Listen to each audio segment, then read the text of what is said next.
Boa noite. O documentário de hoje aborda os trabalhos realizados no Brasil e nos Estados Unidos para a preservação do mico-leão de cara dourada, uma espécie em extinção.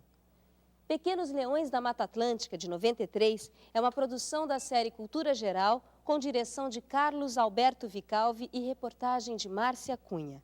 Para realizar o documentário, a equipe esteve em algumas reservas de proteção no Brasil e no Zoológico de Washington, nos Estados Unidos, um importante centro de pesquisa que há anos desenvolve técnicas de reintrodução na floresta dos micos nascidos em cativeiro. Mais que imagens peculiares e de rara beleza, o documentário traz o alerta de que não é possível salvar esses animais sem preservar seu habitat. Fique agora com Pequenos Leões da Mata Atlântica.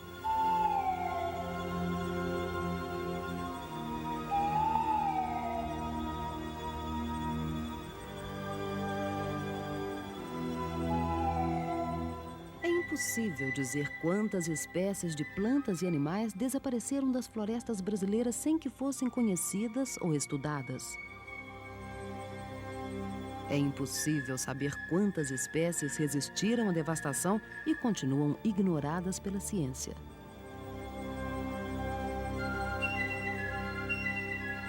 É impossível prever o futuro das 200 espécies de animais que correm o risco de desaparecer junto com as matas do Brasil.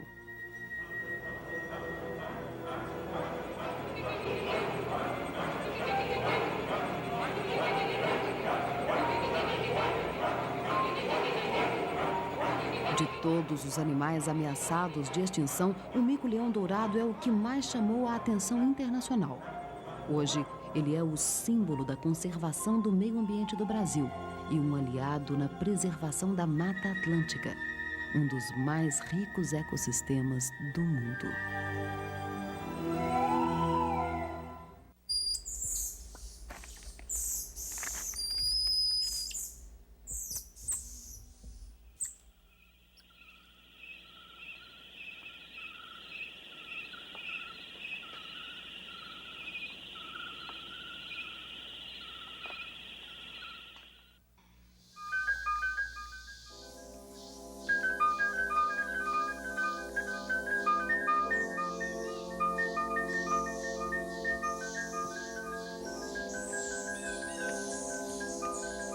Numa parte oca do tronco dessa árvore está dormindo uma família de micos-leões dourados.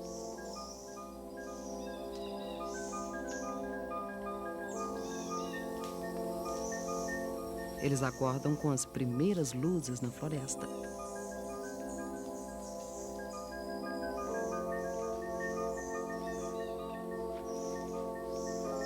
Esse primeiro mico é o líder.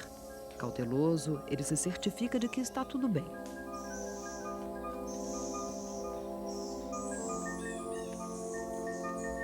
A família é grande. Esse grupo de 9 pequenos macacos começou a se formar quando 2 machos encontraram 2 fêmeas e juntos ocuparam um pedaço da mata.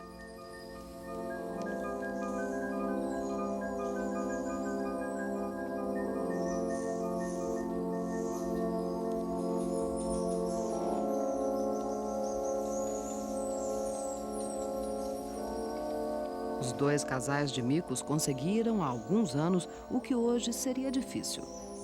Na reserva biológica de Poço das Antas não há espaço para novos grupos.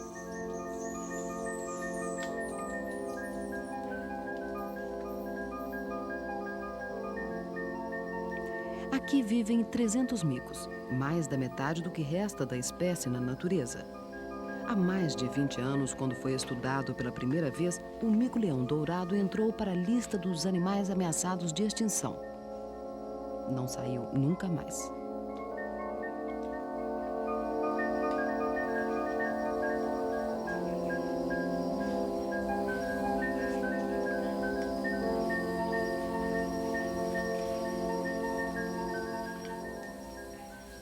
Essa região da Mata Atlântica, ao norte do Rio de Janeiro, é o último refúgio dos micos dourados no planeta.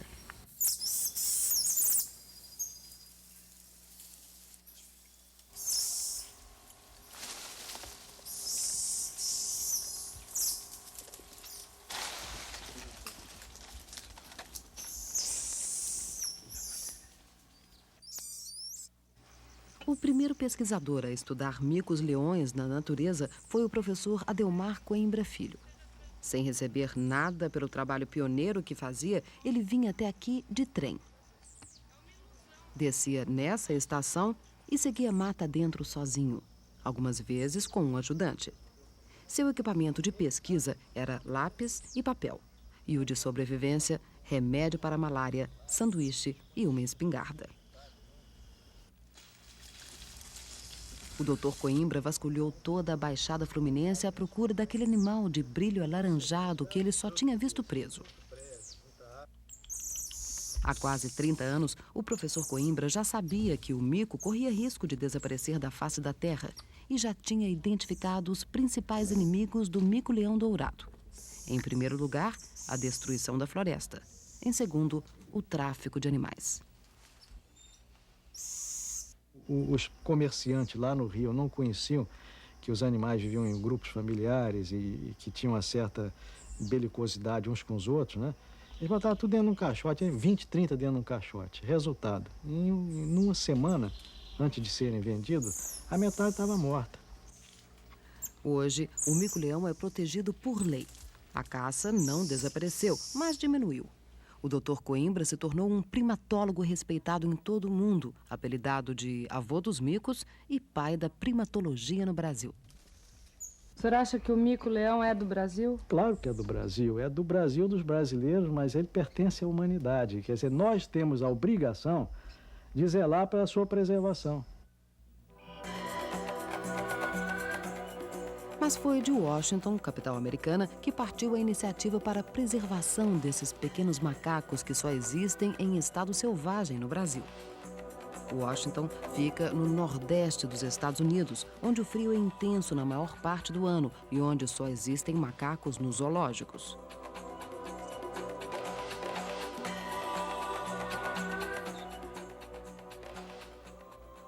O primatólogo Russell Mittermeier, atual presidente da Conservation International, era um recém-formado de 21 anos de idade quando começou a estudar os micos-leões.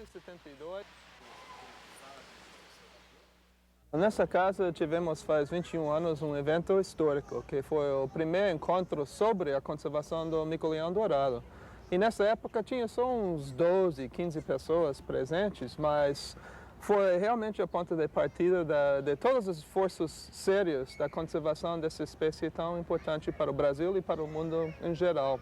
Os macacos no Brasil, e especialmente os macacos bonitos e únicos do país, como o mico-leão, como o muriqui, para mim, são tão importantes para o Brasil como o panda é para a China, o orangotango para a Indonésia, os elefantes e os rinocerontes para a África, né? E eu acho que o valor é que esses bichos vendem a conservação para o público em geral, mas sempre temos que lembrar que não podemos conservar esses bichos sem os ecossistemas, sem o habitat natural deles.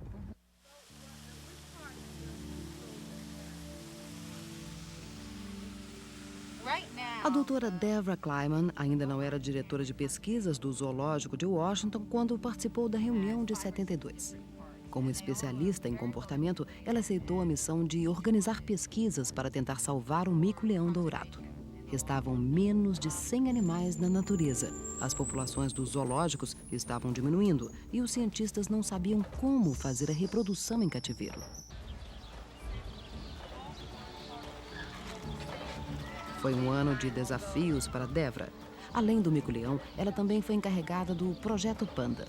As duas pesquisas estavam sendo financiadas pelo Fundo Mundial para a Conservação da Natureza, a WWF, uma das mais importantes organizações do mundo na preservação da vida selvagem. Para melhorar a reprodução de pandas e micos em cativeiro, era preciso saber mais sobre o comportamento desses animais na natureza. Os cientistas tinham muitas perguntas sem respostas.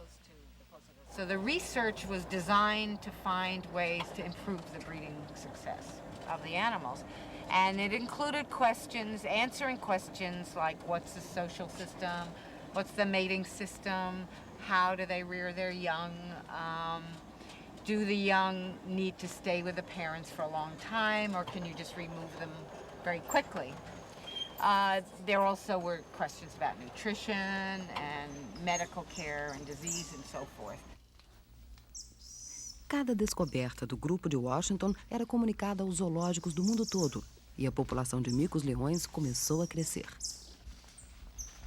When I began this project, I never thought it would be possible to send the animals back to Brazil. And in fact, the director of the zoo then was telling people that we were breeding these animals and we were going to reintroduce them. And I absolutely never believed it would happen. And when we got to the point where we actually were able to start talking about doing that, I was shocked.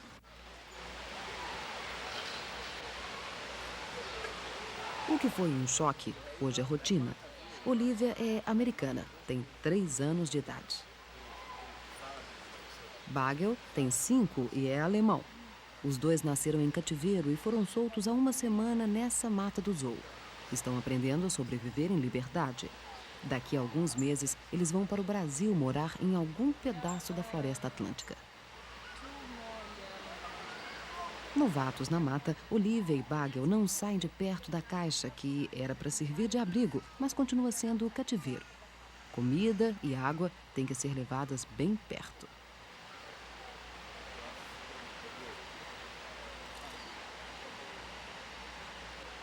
Por enquanto, até o salto deles é tímido, mas é registrado por Bob Lins, um voluntário do zoológico.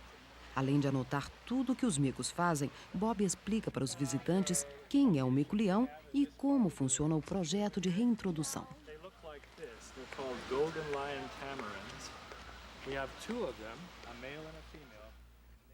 O casamento de Olivia e Bagel foi decidido no computador do Centro de Pesquisas Biológicas do Zoo. Há quase 10 anos, o cientista John Balu coordena uma agência de casamentos de animais ameaçados de extinção. É ele quem recomenda quais animais devem se reproduzir, quais devem ser transferidos para outros zoos e quantos descendentes esses animais devem ter. Um exemplo, Luke, que está na Inglaterra, não deve mais acasalar. Ele já tem 9 filhos e muitos irmãos. He already has a lot of offspring, then we might not want to breed him some more because he's already contributed enough of his genes to the population. A família de Luke é tão grande que ele quase se casou com uma parente próxima. Foi o computador que evitou essa união. Problems with close inbreeding are a problem in many species. We've done a number of studies that show that the mortality rate of babies born to parents that are related is much higher than babies born to parents that are unrelated. As gerações de micos que nasceram desses casamentos arranjados estão espalhadas pelo mundo. São mais de 500 micos em 140 zoológicos. Para evitar superpopulação, as fêmeas até usam anticoncepcionais. O projeto Mico-Leão Dourado é hoje um dos mais bem-sucedidos do Zoo de Washington e está servindo de exemplo para outras pesquisas. Mas a ciência que consegue reproduzir a vida em cativeiro pouco pode fazer contra as ameaças que vêm de fora. A caça e a devastação das matas têm feito o número de animais ameaçados de extinção crescer a cada ano.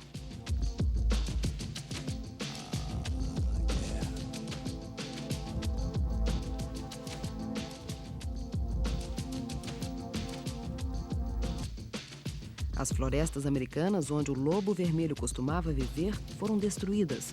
Hoje, menos de 200 animais resistem na natureza.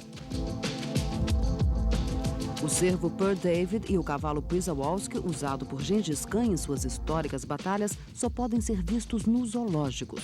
Eles já não existem mais no seu habitat. Esse pode ser o futuro dos macacos brasileiros.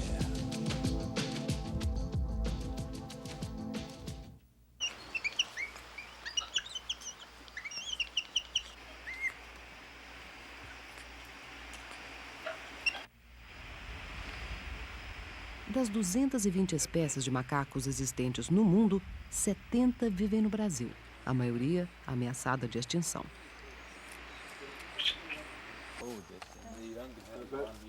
Na luta contra o desaparecimento dos macacos do Brasil, mais uma vez entra em cena o Dr. Coimbra. Foi ele quem criou o Centro de Primatologia do Rio de Janeiro, um dos únicos lugares no país onde se fazem pesquisas e projetos de conservação de primatas. Respeitado em todo o mundo, o Centro de Primatologia, na opinião do diretor do Zoológico de Jersey, na Inglaterra, é uma apólice de seguro contra a extinção desses animais. The role of the Rio de Janeiro Primate Center is respected internationally, not only for establishing self-sustaining populations of endangered primates, marmosets in particular, I mean Muriqui now, from southeast Brazil, but also giving us material in the international zoo world, with a species still belonging to the people of Brazil, to organize other centers of breeding programs. O projeto brasileiro para o mico-leão começou aqui no CPRJ, ao mesmo tempo em que os pesquisadores de Washington iniciavam seus trabalhos. Só que, além do dourado, o centro também tinha mico-leão de cara dourada e o mais ameaçado deles, o mico-leão preto.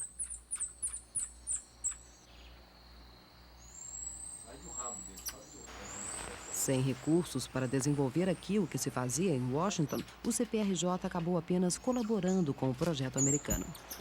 O senhor acha que um trabalho como foi feito no Zoológico de Washington poderia ser tocado por uma instituição como essa? Evidentemente que nós temos condições técnicas de fazer aquilo. Não temos pessoal para fazer isso e os recursos que eles colocaram nesse projeto. Esperamos que as autoridades entendam que o desenvolvimento de instituições como essa possam estimular a preservação não só de primatas, mas de toda uma biodiversidade que nós temos aqui.